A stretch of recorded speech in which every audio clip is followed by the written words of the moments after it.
মা কিচেনের পক্ষ থেকে আপনাদেরকে স্বাগত জানাচ্ছি। সো ফ্রেন্ডস, আজকে আমরা যে রেসিপিটা দেখব সেটা হচ্ছে ক্যারামেল পপকর্ন। সো ক্যারামেল পপকর্নের জন্য আমার বেশ কিছু ইনগ্রেডিয়েন্টের প্রয়োজন হবে। আমরা পর্যায়ক্রমে দেখব যে কিভাবে আমরা কোন ইনগ্রেডিয়েন্টটা কখন ব্যবহার করতে পারি। ফ্রেন্ডস, আমরা ফ্রাই প্যানটা গরম করে নেব। একটু পানি ছিটে দেখব যে গরম হয়েছে কিনা। যে 1 কাপ পরিমাণ পপকর্ন আমরা সয়াবিন তেল অথবা যে কোনো ভোজ্য তেল যেটা খাওয়া যায় সেই তেল আপনি এটা ভিজিয়ে নিতে পারেন।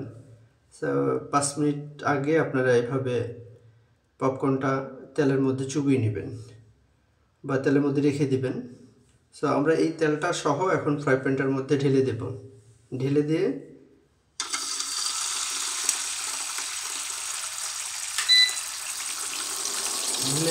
দেওয়ার পর আমরা এটা ঢাকনাটা দিয়ে দেব ভালো করে, যাতে পপকর্নটা যখন ফুটে তখন এটা বাহিরে না চলে আসে, ফ্রাই প্যানের ভিতরে অলমোস্ট সবগুলো যাতে থাকে।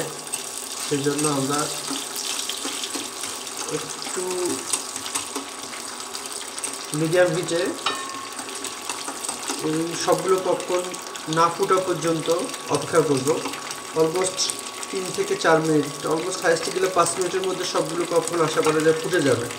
তো 5 মিনিট পর্যন্ত আমরা অপেক্ষা করি। আমি এর মধ্যে ঢাকনাটা দিয়ে দিলাম। ঢাকনা দিয়ে আমরা 5 মিনিট পর আবার ফিরে আসতেছি। সো ফ্রেন্ড, আমরা পপকর্নগুলো ফুটার শব্দ পাচ্ছি। সো ফ্রেন্ড, দেখতে পাচ্ছেন 5-7 মিনিটের মধ্যে অলমোস্ট সবগুলো পপকর্ন আমাদের ফুটে গেছে এবং পপকর্নের সাইজ এবং কালার বেশ সুন্দর আসছে। তা আমরা এগুলো সম্পূর্ণ ফুটে যাওয়ার পরও 1 থেকে 2 মিনিট আমরা এগুলো চুলার মধ্যে রেখে আরেকটু ড্রাই করে নেব। এতে করে যখন আমরা ক্যারামেলটা এটার সাথে মিক্স করব, সো তখন পপকর্নগুলো ক্যারামেলটা খুব ইজিতে শুষে নিতে পারবে এবং কালারটা খুব সুন্দর আসবে। তো আপনারা দেখতে পাচ্ছেন প্রত্যেকটা পপকর্ন খুব সুন্দরভাবে ফুটছে এবং কালারটা খুব লোভনীয় আসছে। ফ্রেন্ডস, আমরা এখন ক্যারামেলটা তৈরি করব। সো ক্যারামেলটা আমরা তৈরি করার জন্য আমরা এখানে 3 চামচ চিনি দিয়ে দেব। এটা হচ্ছে আপনার অপরিশোধিত চিনি। এইটা আমি 3 চামচ চিনি দিয়ে দিলাম। চিনিটা আমি গলা পর্যন্ত অপেক্ষা করব। আর 3 চামচ চিনির সাথে আমি আধা কাপের মতো পানি দিয়ে দিলাম। পানি দিয়ে আমি এটা এখন মিক্স করব।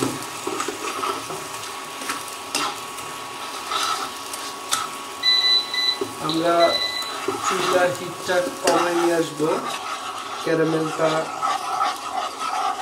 বসে না যায়। তো ফ্রেন্ডস, এখন আমরা এর মধ্যে প্রায় আপনার 1 চামচের 4 ভাগের 1 ভাগ পরিমাণ খাবার সোডা দিয়ে দিলাম। খাবার সোডাটা আমরা মিক্স করে নেব। এখন যেটা করব, আমরা ফুড কালার ব্যবহার করব। তো আপনি যে কোনো ফুড কালার ব্যবহার করতে পারেন, আপনার যে কালারটা ভালো লাগে ওই কালারটা আপনি দিয়ে দিবেন। আমি প্রায় 3 ফোঁটার মতো ফুড কালার দিয়ে দিলাম এখানে।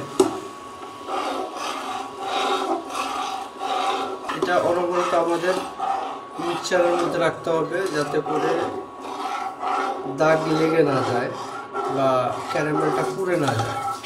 আর যথারীতি আমি বলেছি যে আমাদের হিটটা থাকবে একেবারে মৃদু হিট, খুব অল্প পরিমাণে হিট।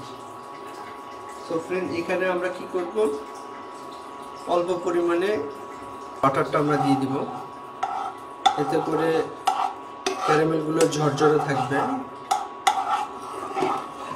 ফ্লেভারটাও বেশ ভালো আসবে।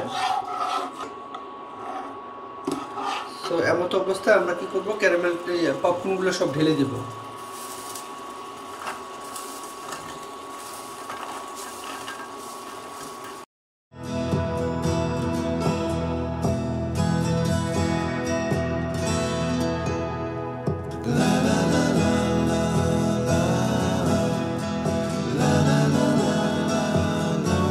আমরা যে প্রসেসে তৈরি করছি এই প্রসেসটা খুব স্টাডি করা। এই প্রসেসটা অন্য 10টা প্রসেস থেকে খুবই এক্সেপশনাল।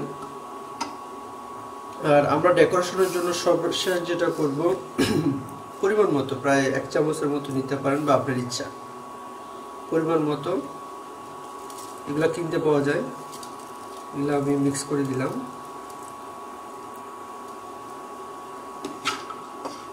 পপকর্নগুলো, ক্যারামেল পপকর্নগুলো আরেকবার মিক্সচার করে নিলাম। যদি তাড়াহুড়া করতে যান সেক্ষেত্রে দেখা যায় যে পপকর্নের আসলে টেস্টটা পাওয়া যায় না। ইভেন দেখেন কি সুন্দর একটা কালার আসছে, পুরো গোল্ড কালার।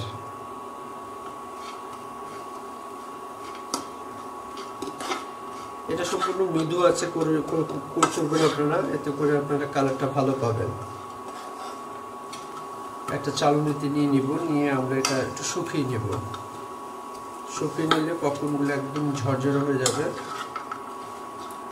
তো এই আমরা একটা চালনিতে সবগুলো পপকর্ন নিয়ে নিলাম। সো গরম অবস্থায় আপনারা যেটা করবেন, চালনিটা একটু শেক করে নেবেন এভাবে।